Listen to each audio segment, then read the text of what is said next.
Hey, Rob here for Quadratec TV. Today we're going to be installing a slip yoke eliminator kit and a new drive shaft on Sean's Jeep Wrangler. Now some of you may remember watching his video a couple months back where he installed a 2-inch Old Man Emu lift kit. When he did that, he installed a transfer case drop kit to help eliminate some of the common driveline vibrations associated when you install a lift kit. Now that's a great way to do it, and it usually covers all the vibrations associated. However, the best way to take care of that is to install a slip yoke eliminator kit, commonly referred to as an SYE kit, and a new drive shaft to help get those drive shaft angles back where they should be, and to tuck that transfer case back up under the Jeep so you don't lose any ground clearance. Sean's out in the garage right now pulling the transfer case out of the Jeep to make the installation a little bit easier. I thought we'd go over what each component actually does and how it helps you improve your driveline angles on your Jeep. So Sean chose the Rugged Ridge Slip Yoke Eliminator Kit. It includes a new output shaft for the transfer case, output shaft housing, yoke, speedo gear, as well as all the other miscellaneous pieces required to complete the installation.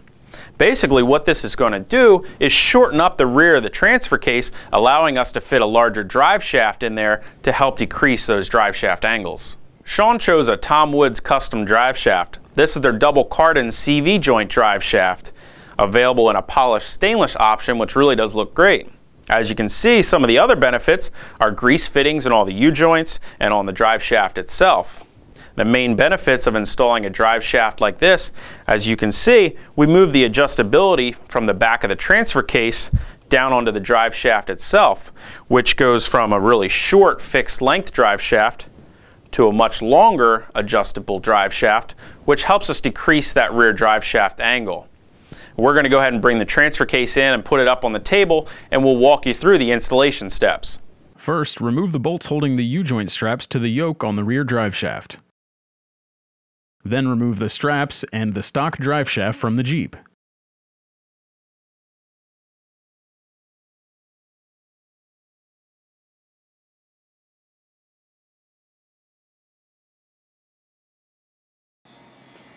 Next, remove the transfer case skid plate so you can access the transfer case and the front drive shaft.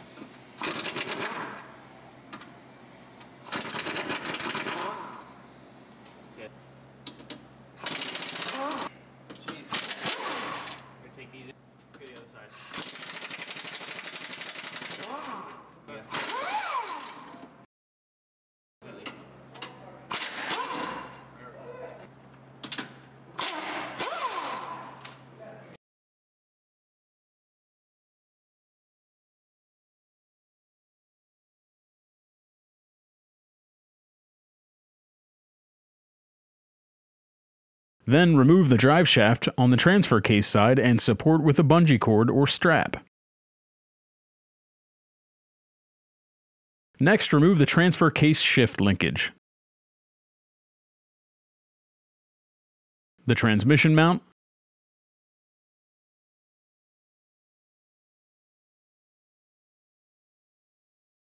rubber hose, and 2 electrical connections.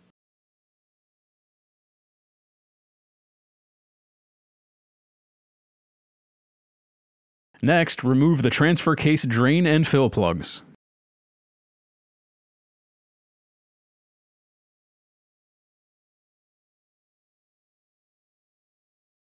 Make sure you have a drain pan that will hold at least 2 quarts of fluid before removing the drain plug.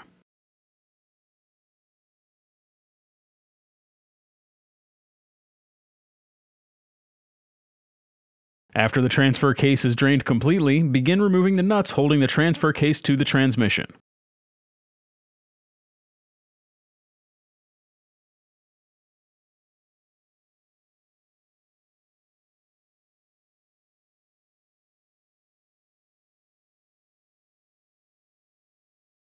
Once you have the transfer case on the workbench, remove the dust shield on the output shaft and the speedometer gear assembly.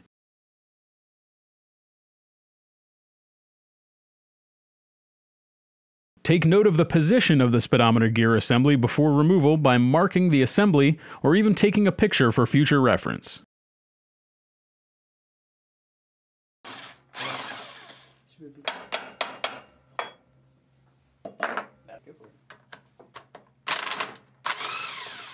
Next, remove the yoke, dust shield, and rear output housing by removing the snap rings that are in front of the output shaft bearing.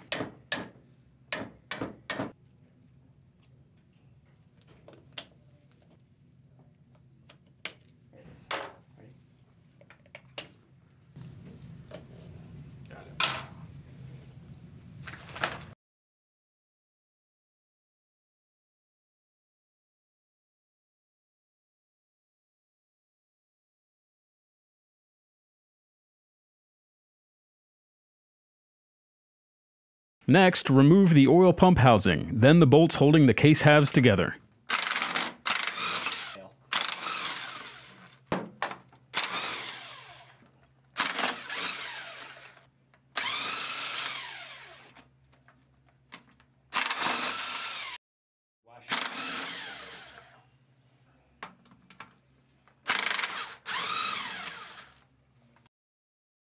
After you separate the case, remove any sealant left on the mating surfaces.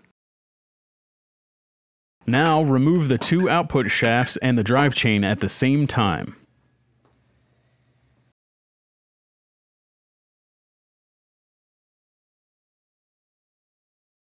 Once you have the rear output shaft on the workbench, you can remove the snap rings holding the sprockets in place. It might be helpful to use a flathead screwdriver in addition to your snap ring pliers to remove the rings.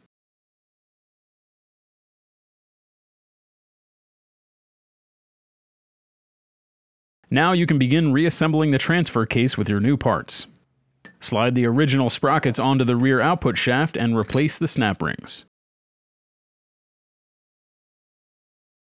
Next, reinstall both output shafts and the drive chain at the same time. Apply a thick bead of gasket maker sealant to the rear case half, making sure to surround the bolt holes.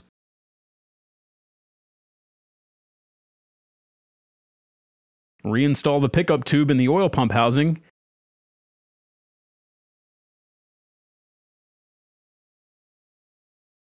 and make sure to line up the transfer case oil filter.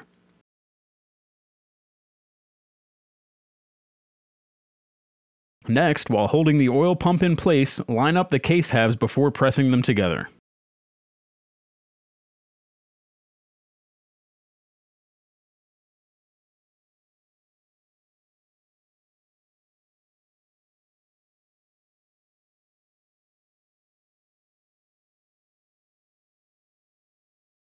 Next, reinstall the transfer case bolts and tighten in an alternating cross pattern, tightening to 20 to 25 foot-pounds.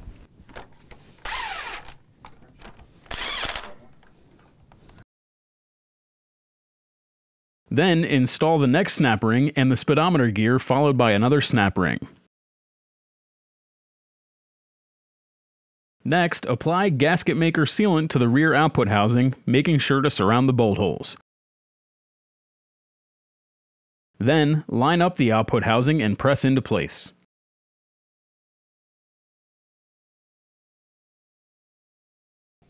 After tightening the bolts partway to seat the sealant, come back with a torque wrench and torque to 20 to 25 foot-pounds.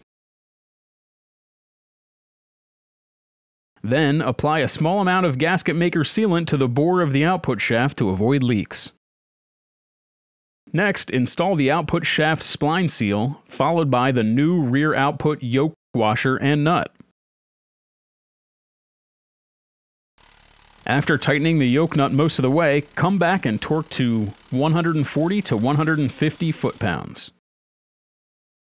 Next, install the included plug and O-ring.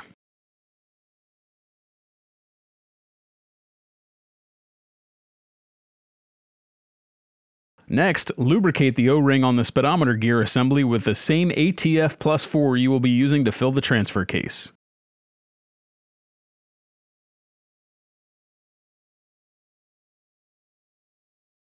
Then, install the speedometer gear assembly lined up according to the mark or picture from disassembly and secure using the correct bolt.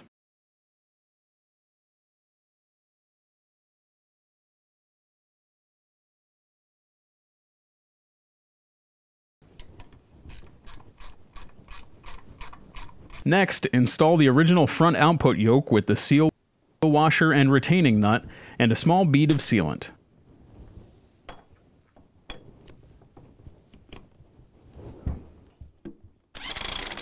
Then torque to 140 to 150 foot-pounds.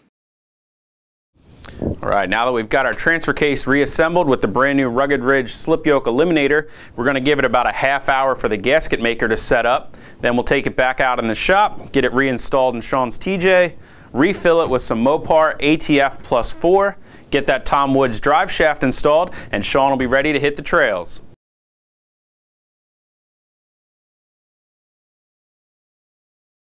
Reinstall the transfer case in the Jeep, making sure you remember to reconnect the hose and both electrical connections.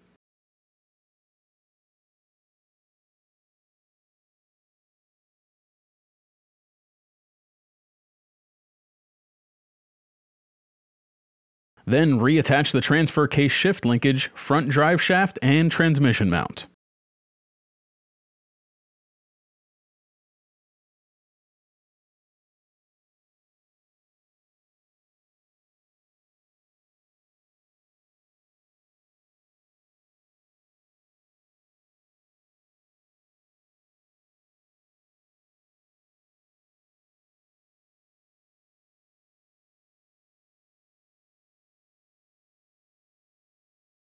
Next, install your new rear drive shaft.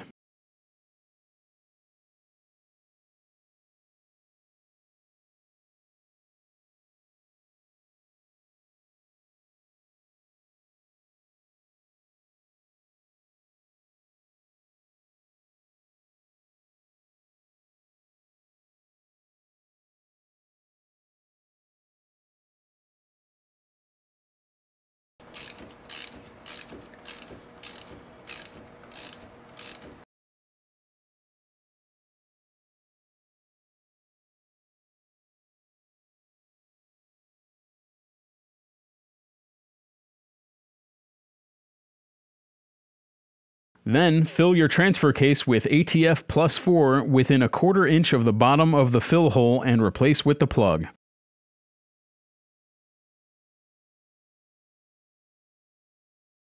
Finally, reinstall your skid plate to finish your install.